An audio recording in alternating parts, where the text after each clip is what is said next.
everyone. So today's workout is going to focus on total body metabolic conditioning. So as you can see from the description of the workout, it's going to come in 2 parts today. Each section of the workout is going to be 5 rounds done for time. So anytime you do a workout for time, that's where the metabolic conditioning component comes in. Because when you do a workout for time, you want to try to make it through all of the rounds and reps of exercises prescribed in the workout as fast as possible while taking as little rest as needed. So the first section of the workout is going to be 5 rounds for time of 2 movements, 15 burpees, and then 25 alternating reverse lunge steps. So starting off with burpees, burpees are a total body movement. So we're going to recruit muscles from all throughout the body, arms, legs, core, and everything in between to do each of the movements. Burpees are fast and explosive movements, so we're going to burn lots of calories and get the heart rate up a lot while doing this movement. We're going to get some good hip extension with each burpee, as well as work the glutes in particular as we get down and up off the floor after each repetition. Now, because burpees work every muscle in the body together, they're really good to help build muscular endurance, especially when they're practiced in high volumes of repetitions or for high volumes of rounds. So to set up for your burpee, I'm going to show you from the side. First part is going to be that hip hinge. As I mentioned earlier, we're going to get some hip extension on the way up from the burpee. So the first thing we're going to do is hinge from the hips, plant the hands to the floor, jump the feet back, drop all the way down, chest to floor, push back up, jump the feet in, and then jump up and reach the arms up overhead at the top of the movement. So I'm going to show you that a few more times done quickly, like you'll actually be performing the movement.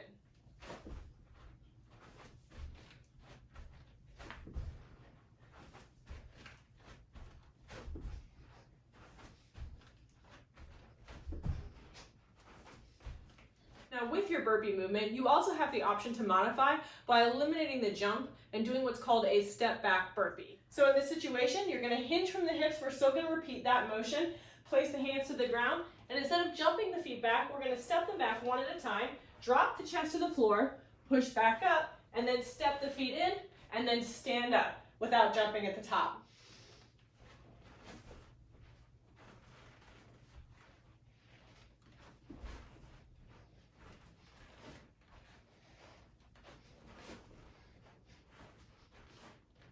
So after you do your 15 burpees, we're going to move into the 25 alternating reverse lunge steps. Now, reverse lunges are a counterintuitive movement, meaning that it doesn't feel natural to the body. So typically when we walk in a forward direction. So when we do lunges in a forward direction, that's an intuitive movement because even though we're lunging, which is a little bit different from walking, we're moving in a forward pattern. So that's going to feel a little bit similar to the body and to the brain. So when we do our reverse lunge steps, we're going to work our legs and also our minds by focusing on the coordination and the balance of the movement.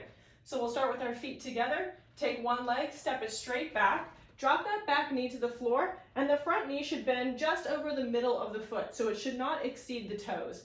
Then we're going to step that back leg forward to meet the front, and then alternate to the other side. As you do your alternating lunges, be mindful to keep your shoulders and chest upright position over the hips. So you shouldn't lean forward or backwards into the lunge with your upper body.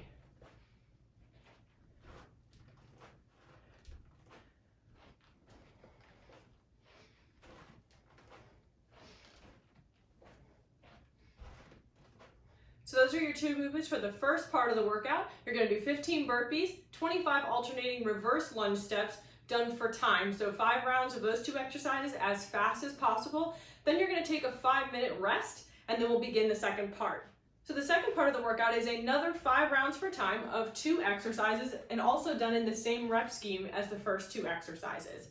So we're going to be doing 15 opposite hand to opposite foot sit-ups and then 25 weighted goblet squats. So you might be thinking that it seems kind of odd to see a opposite hand to foot sit-up in a total body or metabolic focused workout. But even though this is a core movement or core and abdominal focused movement, it's a very high effort movement. It works everything from extremity to extremity. So from the hand to the foot and everything in between is going to really be working in a conjoint effort to do each repetition of the opposite hand to foot sit-up. We're incorporating spinal rotation, sitting up across the body, reaching toward the opposite leg, and getting the extension through the opposite leg as we do that, which is going to promote flexibility as well. And you'll see what that looks like as soon as we get down on the ground. So for your opposite hand to foot sit-ups, you want to lay yourself out so that your legs are extended away from you and your arms are extended at your sides with palms facing down to the floor. and your upper back, head, and neck should be resting on the ground at the start of the movement. So simultaneously, we're going to perform a sit-up with the upper body, reaching my right arm in this case towards my left leg, and my left leg will lift off the ground as I perform the repetition. So if all put together, it will look like this, reaching up and across to match the opposite toe. And I'll do a few more.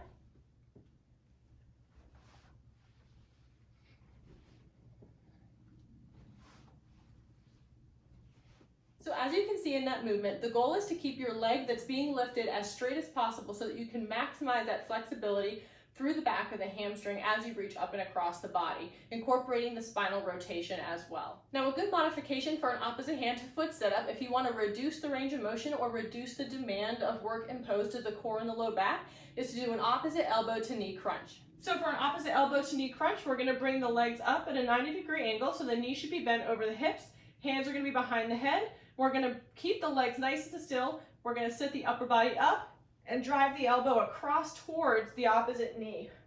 So we're still getting that spinal rotation in, but we've removed the extension of the leg, so there's a little bit less demand on the core and the lower extremity to perform the movement. So the second movement in this circuit is the weighted goblet squat. Now, a goblet squat is going to vary from a traditional body weight squat just slightly. We're going to actually set up our stance so that instead of being feet hips width apart and toes facing directly forward like we would a body weight squat, we're going to toe out just a little bit away from the body so that we're activating further our outer glutes and outer thighs in this particular movement. And then the goblet form comes from the item or object that we'll hold at the chest to provide a little bit of weight or resistance for the movement. And then the rest of the movement is going to look just like a body weight squat, hinging from the hips, dropping the butt back and down like you're sitting into a chair, standing up, extending the hips fully at the top, and then repeating the movement down and up, getting the full depth of range of motion with each repetition. Showing you from the side as well, goblet squat, toeing out, hinging from the hips, chest up, holding an object at the chest, down and up. So to do a weighted goblet squat, I have a kettlebell here. You can also hold any kind of alternative equipment item from your home, like a bottle of laundry detergent, a small box of canned drinks, or anything with a little bit of weight to it that you can hold at the level of your chest pretty easily. So again, from the side, drop down, stand up. So even though we're holding weight or loading weight to the front of the body, it's not going to pull the chest or shoulders forward. We're going to keep that posture upright position over the hips as we drop down and perform each squat.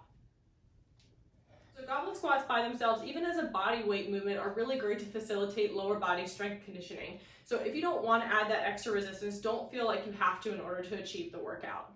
So remember that today's total workout comes to you in two parts. First part is that 5 rounds per time of the burpees and the alternating step back lunges. Then you're going to rest for 5 full minutes, catch your breath, let the heart rate come down a little bit. Then the second part, 5 rounds per time of the opposite hand to foot sit-ups and the weighted goblet squats. Get that heart rate up, burn some calories, and have fun.